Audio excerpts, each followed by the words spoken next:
C'est sur une note de satisfaction que la 5e édition du Salon de l'immobilier, de la construction, de l'habitat et de la décoration, organisée par l'association 2AGVUC, que dirige Désiré Bitoukou, a été clôturée ce vendredi 3 novembre 2023 à Brazzaville par le directeur de cabinet du ministre de la Construction, de l'Urbanisme et de l'Habitat, Julio Nganongo Osere. L'initiateur qui a déjà fixé le cap sur la 6e édition revient ici sur les temps forts de cette édition. Le point fort, en synthèse, c'est d'abord la vulgarisation des plans locaux d'urbanisme, les explications sur le PND, notamment sur son point en l'espèce qui porte sur le 6e pilier, l'apport ou la contribution au développement, même en création de richesses, de ressources pour notre pays dans le cadre de l'immobilier. Et c'est un point très fort pour notre secteur. Et je pense que notre secteur ressort valorisé au terme de cette 5e édition. Cela veut dire qu'en fait, tous les acteurs de l'immobilier doivent se sentir fiers de savoir que l'État compte sur nous et c'est à nous maintenant de prouver ce que notre contribution par rapport à l'État. Le ministère de tutelle qui encourage le privé à s'investir dans ce secteur de l'immobilier s'active à mettre en place un cadre juridique pour sécuriser les investisseurs, a laissé entendre le représentant du ministre de la Construction.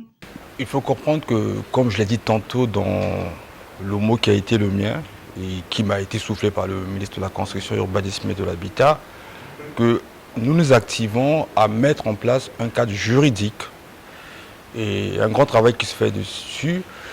Je vous mentirais si je dis que tout a été déjà fait. Malheureusement, pendant des années, nous avons délaissé le secteur de l'urbanisme et de l'habitat.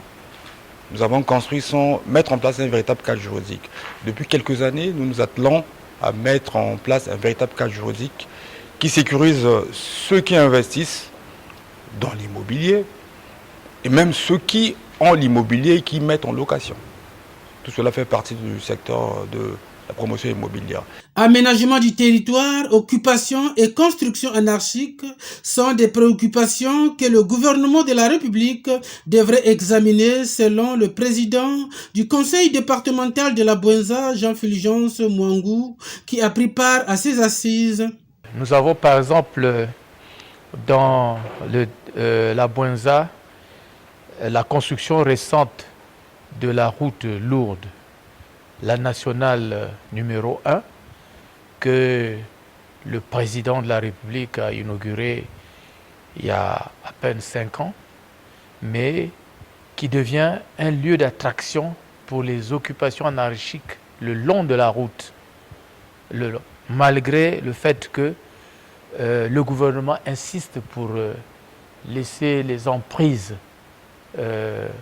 libres pour des projets de développement public. Malheureusement, si vous faites la route Brazzaville-Pointe-Noire, vous allez remarquer qu'il y a des constructions anarchiques qui s'installent tout le long de la route et parfois trop proches de la chaussée.